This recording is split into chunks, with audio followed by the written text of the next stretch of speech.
Why everything happens for a reason. Have you ever wondered why some people seem to navigate life's hardships with unshakable peace while others are constantly overwhelmed by stress and suffering?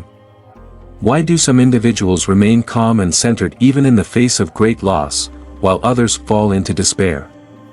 The answer lies in a profound Buddhist teaching, one that has the power to transform the way you experience life. In Buddhism, suffering is not caused by external events themselves, but by our attachment and resistance to them. The more we cling to expectations, possessions, and even our own identity, the more we suffer when life inevitably changes.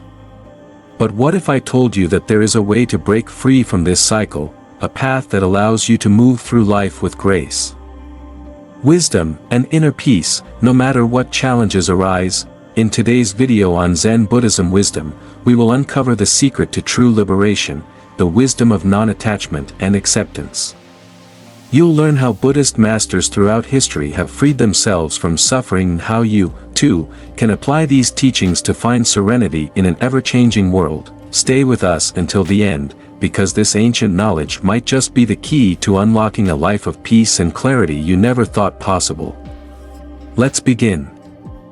The law of impermanence, understanding constant change. The law of impermanence is not merely a Buddhist teaching, it is the underlying fabric of reality, the silent force that shapes our existence from the moment we take our first breath to the day we exhale our last. Yet, most people spend their entire lives resisting this truth. We try to freeze time, to make joy last forever, to prevent pain from ever reaching us. But to deny impermanence is to deny life itself. The waves will always return to the shore, the seasons will always turn, and nothing, no empire, no relationship, no identity, can escape the ceaseless current of change. Why do we struggle so much with impermanence? The answer lies in our deep-rooted attachments. We want security, certainty, something to hold on to in an unpredictable world. We build our sense of self upon things that are, by their very nature, temporary: our youth, our possessions, our status, our relationships. And when these things inevitably change, we suffer. Imagine a person who spends their entire life chasing wealth, believing that money will grant them lasting happiness. They accumulate fortunes, surround themselves with luxury, and feel invincible. But no amount of gold can buy permanence. Stocks crash, markets shift, and even the richest empires have crumbled into dust. History is littered with stories of kings who built palaces only to die with empty hands. The Egyptian pharaohs were buried with their treasures, hoping to carry them into the afterlife, yet their tombs were looted, their wealth scattered. Impermanence does not make exceptions, not for kings, not for emperors, not for you, not for me. This illusion of permanence extends beyond material wealth. Think of love. How many people enter relationships believing that their feelings will never change? They whisper promises of forever, blind to the truth that emotions, like the tides, are ever shifting. Friendships fade, lovers grow apart, and even the deepest bonds are ultimately severed by death. But does that mean love is meaningless? No, it means we must cherish it while it lasts, rather than clinging to a fantasy of eternity. The Buddha taught that suffering, dukkha, arises when we resist the natural flow of life. We want happiness to last indefinitely, yet it always slips through our fingers. We want to avoid pain, yet it finds us no matter how fast we run. We fight against reality, desperately trying to control what is beyond our power. But what if, instead of resisting change, we embraced it? What if we learned to move with the current rather than against it? The great Zen master Shunryu Suzuki once said, "To live is to die again and again." Every day, we experience small deaths, the death of old versions of ourselves, the death of yesterday's emotions, the death of the moment that just passed. And yet, we are reborn in each new breath. When we cling to the past or anxiously grasp at the future, we are not truly living, we are merely existing, caught in a struggle against time. Consider the autumn leaves. When they fall from the trees, do they resist? Do they lament their descent? No, they simply let go, surrendering to the wind. And in their surrender, they become something new, they nourish the earth, making way for fresh life in the spring. Nature does not mourn impermanence, it thrives because of it. History provides countless lessons in impermanence. Think of the great civilizations that once ruled the world: Mesopotamia, the Roman Empire, the Ming Dynasty. At their peak, they seemed eternal, their power unmatched. Yet, where are they now? Their monuments remain, but the hands that built them have long since turned to dust. The Colosseum in Rome, once filled with the cheers of thousands, now stands in silence, a reminder that even the mightiest forces are subject to time. Even figures who were once considered immortal in influence have faded.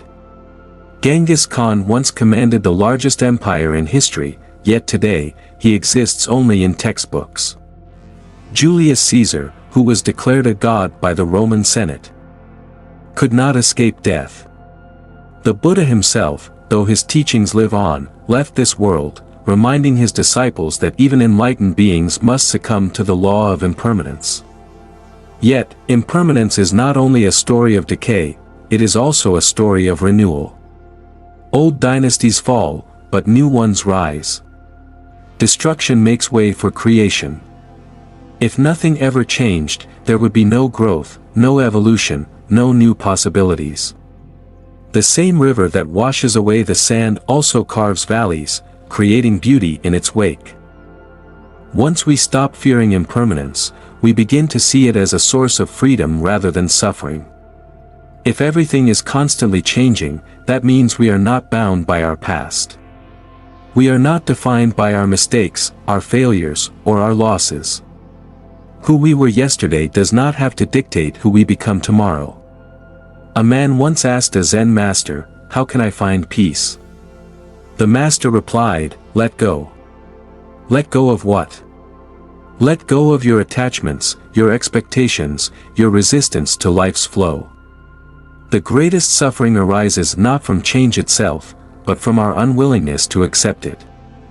A person who loses a job may see it as the end of their success, or they may see it as the beginning of a new path.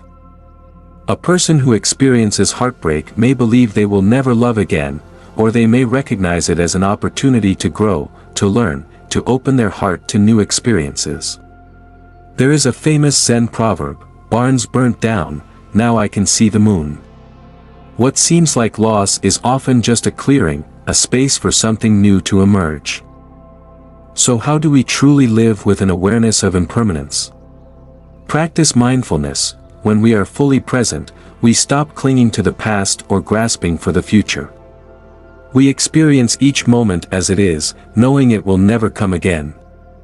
Appreciate what you have now, instead of fearing loss, cherish what is in front of you. Love deeply, laugh freely, and express gratitude for the fleeting beauty of life. Detach from outcomes. This does not mean we stop caring, but rather, we stop tying our happiness to things that are beyond our control. We do our best and accept whatever comes. See difficulties as temporary. When hardship arises, remind yourself, this too shall pass. No storm lasts forever. And no wound remains unhealed. Flow with life, not against it.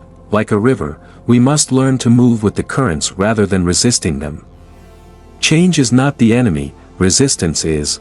At the heart of impermanence lies a paradox. The only way to truly live is to accept that everything we love will one day be gone.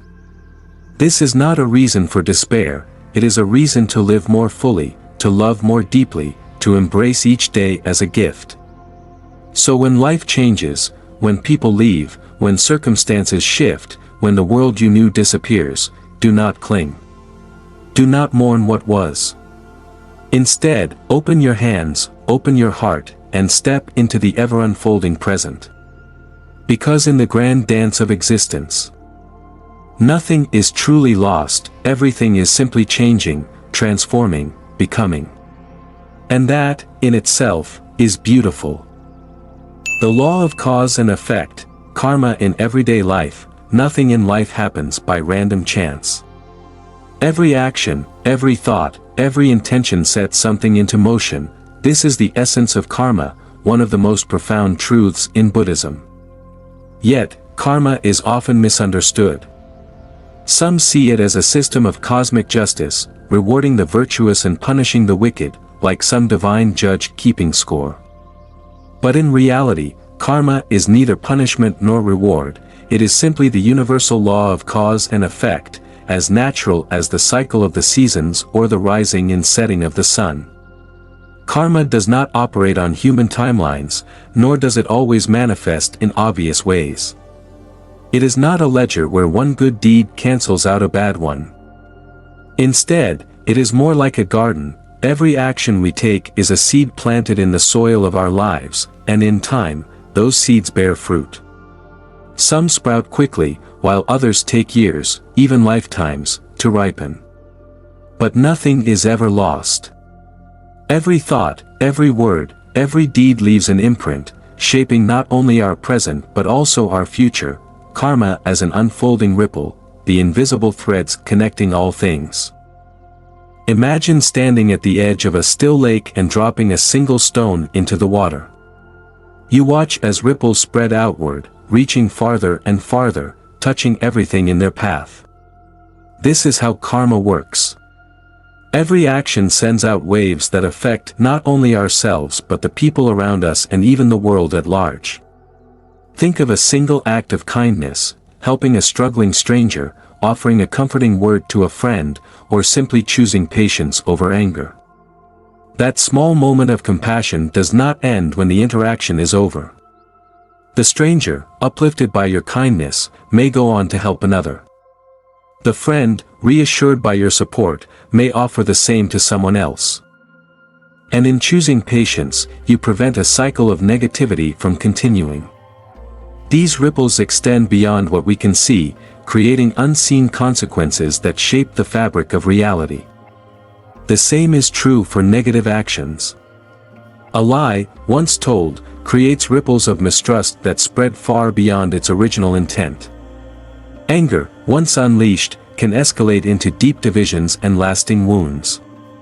In this way, karma is neither mystical nor abstract. It is the simple truth that everything we do matters, the karma of thought, the unseen architect of destiny.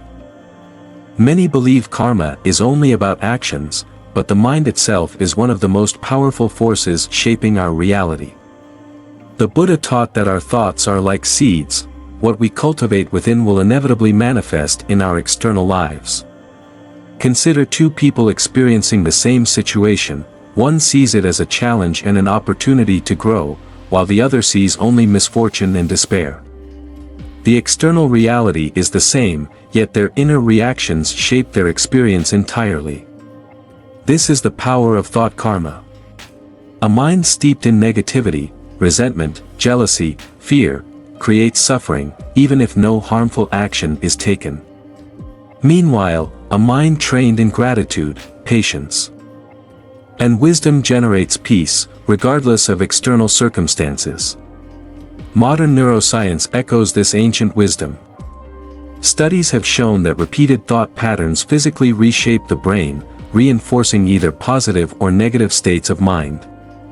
A person who constantly dwells in anger strengthens neural pathways that make anger a default reaction. Conversely, someone who consistently practices compassion rewires their brain for empathy and resilience.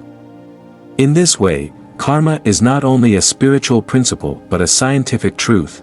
Our minds are continuously shaping our reality. Historical karma, how empires rise and fall. The law of karma does not apply only to individuals, it governs societies, nations, and civilizations. History is filled with examples of collective karma unfolding over time. Take the Roman Empire, one of the most powerful civilizations in history. At its height, Rome seemed invincible, its armies conquering vast territories, its rulers amassing wealth beyond imagination. But beneath the surface, the seeds of its downfall had already been sown. Greed, corruption, and the relentless exploitation of conquered peoples led to internal decay. Rome's leaders indulged in excess while neglecting the well-being of their own citizens. Over time, the very forces they had unleashed, violence, betrayal, and moral decline, turned against them. The empire that had once ruled the world collapsed, not due to external enemies alone, but because of the karma it had created within. A similar lesson can be seen in the French Revolution. For centuries, the ruling elite lived in luxury while the common people suffered in poverty. In their arrogance, they believed their wealth and power would last forever. But karma operates with perfect impartiality. The suffering of the masses built up over generations, and when the tide finally turned, it was swift and merciless. The same opulence that once shielded the aristocracy became the very thing that sealed their fate. These historical examples remind us that karma is not superstition, it is the inevitable consequence of action. Whether in the lives of individuals or entire civilizations, the seeds we plant will always bear fruit, breaking the cycle, the power of conscious karma. If karma is a law of cause and effect, does that mean we are trapped by our past actions?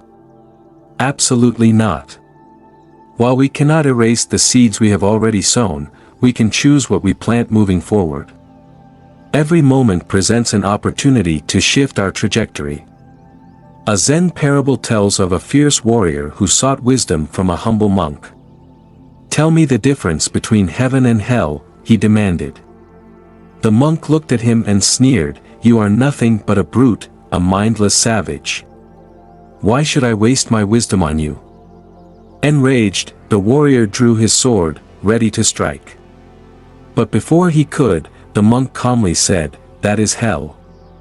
Stunned, the warrior hesitated, realization dawning upon him. He lowered his sword and bowed his head.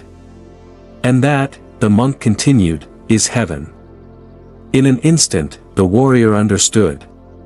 Heaven and hell are not places we go after death, they are states of mind we create through our choices. Every moment, we stand at a crossroads. In one direction lies anger, greed, and suffering. In the other lies wisdom, kindness, and peace. The path we walk is determined not by fate, but by our own actions, karma, and freedom, becoming the master of your destiny. Many people hear the word karma and assume it means they are bound by their past. But the truth is the opposite. Understanding karma is the key to freedom. It means we are not powerless. We are not victims of chance. We have the ability to shape our lives with every decision we make. Instead of reacting blindly to anger, we can pause and choose peace. Instead of dwelling in regret, we can take responsibility and move forward with wisdom. Instead of waiting for good fortune to come to us, we can create it through conscious action. This is the ultimate truth of karma. We are not at the mercy of fate, we are its architects. The seeds we plant today will shape the reality of tomorrow. And when we truly understand this, we no longer live in fear of the past but in the empowerment of the present. Attachment and suffering, learning to let go. Buddhism teaches that suffering is not merely a product of misfortune but a direct result of attachment. We grasp at things, relationships, possessions, identities, and even beliefs, desperately hoping they will provide us with lasting happiness. But life is impermanent, ever-changing like the flowing river, and when we refuse to accept this truth, we invite suffering into our hearts. We fear loss, resist change, and cling to illusions of permanence, only to be met with inevitable disappointment. The path to true peace does not lie in holding on tighter but in learning to let go. Imagine a man clinging to a piece of driftwood in a raging river. He grips it with all his strength, believing it is his only chance of survival. Yet, as the river pulls him forward, he crashes against rocks and is dragged beneath the surface. If only he had let go, he would have realized he could have floated with the current, allowing the river to carry him safely. In life, we often behave like this drowning man. We hold on to things so tightly that we fail to see how they harm us. The Buddha taught that attachment is the root of suffering. We attach ourselves to people, expecting them to always be there for us. We attach ourselves to success, believing it defines our worth. We even attach ourselves to our own self-image, fearing anything that threatens our sense of identity. But everything in life is subject to change. Friends drift apart, wealth comes and goes, beauty fades, and circumstances shift beyond our control. The tighter we cling, the more we suffer when these things inevitably slip away. A powerful historical example of this truth is found in the life of Emperor Marcus Aurelius, the great Stoic philosopher king of Rome. Despite holding immense power, he understood the fleeting nature of life. He wrote in his Meditations, "You could leave life right now. Let that determine what you do and say and think." Unlike other rulers who became consumed by their wealth and influence, Marcus Aurelius practiced non-attachment. He ruled not out of a desire for glory but out of duty, and he faced the loss of his loved ones, his health, and eventually his own life with remarkable tranquility. His wisdom reminds us that true freedom comes not from controlling the world but from mastering our response to it. Many of us believe we can shape the world to our desires.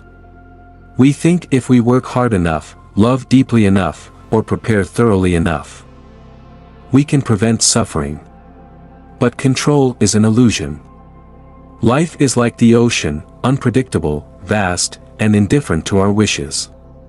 The more we resist the waves, the more we exhaust ourselves fighting against something we cannot change. Take the story of King Ashoka, one of India's greatest rulers. In his early years, he was a ruthless conqueror, determined to expand his empire at any cost. But after witnessing the immense suffering caused by his wars, he experienced a profound spiritual awakening. He realized that no amount of power could bring him inner peace. Letting go of his attachment to conquest, he dedicated the rest of his reign to promoting peace and the teachings of the Buddha. His transformation illustrates a powerful truth: when we release our need to control, we open the door to true wisdom and compassion. Practicing non-attachment does not mean we stop striving for meaningful goals. It means we pursue them without being enslaved by them. We love without possessing, work without obsessing, and dream without fearing failure. A musician who plays for the love of music, rather than for fame, experiences true joy. A person who enjoys their relationships without clinging to them avoids the pain of jealousy and insecurity. When we accept that life is ever-changing, we stop resisting its flow and find harmony within it. Many people mistake non-attachment for indifference, but the two are vastly different. Indifference is cold and unfeeling, whereas non-attachment is open and free. It allows us to love without fear, to give without expecting anything in return. When we attach ourselves to love, we become afraid of loss, of rejection, of change. But when we love without attachment, we love purely, without conditions or demands. A Zen parable tells of a man who found a rare and beautiful flower. He wanted to keep it forever, so he plucked it and placed it in a vase. Within days, it withered and died.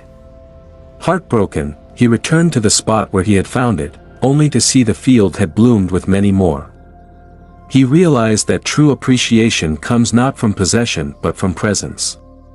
Had he left the flower where it was, he could have returned to enjoy its beauty again and again. This story illustrates the paradox of love and attachment. The more we try to possess something, the more we risk losing it. But when we love with openness, without grasping, love flourishes. We see this truth in nature as well. Birds are most beautiful when they fly free. Rivers most powerful when they flow uncontained. Likewise, our relationships thrive when they are not weighed down by fear and control. The Buddha compared life to a burning house. Most people, he said, run frantically inside, trying to secure their possessions, protect their loved ones, and make the flames go away. But the wise do not cling to a house that is already on fire. They do not resist what is beyond their control. They step beyond suffering by embracing the truth, that to hold on is to suffer, but to let go is to be free. to practice non-attachment is not to reject life but to engage with it fully, without fear. It is to enjoy each moment without trying to trap it in permanence. It is to pursue success without being destroyed by failure. It is to love deeply without chaining love to expectations. Think of a child playing on the beach, building a magnificent sandcastle. She does not cry when the waves wash it away, for she knows she can build another. She does not resist the tide, for she understands it is part of the ocean's rhythm. She enjoys the process, fully present, without fear of loss. This is the essence of non-attachment, to embrace life with joy and presence, knowing that everything is transient. In the end, letting go is not about losing, it is about gaining something greater, inner peace, freedom, and the ability to experience life as it truly is. When we stop grasping, we open our hands to receive what is meant to come. When we release our fears, we step into the boundless space of the present moment. And when we let go of attachment, we finally understand what it means to be truly alive. Wisdom of acceptance, flowing with life, we move through life constantly grasping for certainty, for security, for control. We believe that if we just try hard enough, we can shape life according to our desires, forcing reality to conform to our expectations, but reality does not bend to our will. No matter how fiercely we resist, life unfolds as it will, not as we wish. The more we struggle against this truth, the more we suffer. Buddhism teaches that true freedom is found not in resistance, but in deep, unshakable acceptance. The illusion of control is one of the greatest sources of suffering. We have been conditioned to believe that control is the key to happiness. We meticulously plan our lives, set goals, and create expectations, believing that if we just do everything right, things will go as planned. But the universe does not operate according to our personal desires. People change, circumstances shift, the unexpected happens. And when life takes a different course than the one we envisioned, we feel lost, frustrated, even betrayed.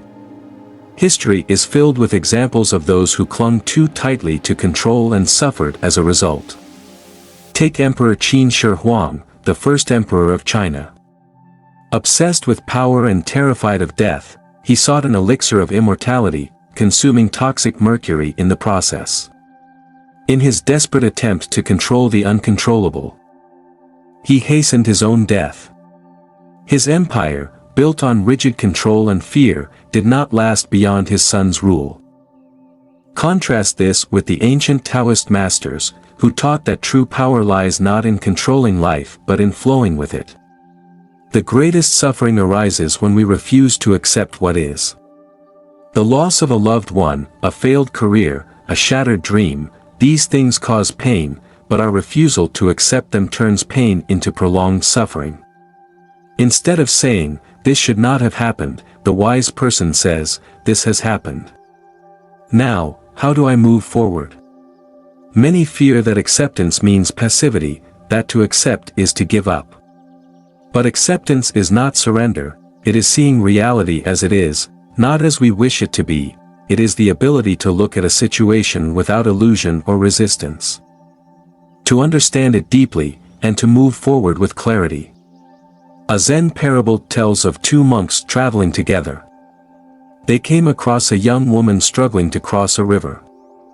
The older monk picked her up and carried her across, setting her down on the other side.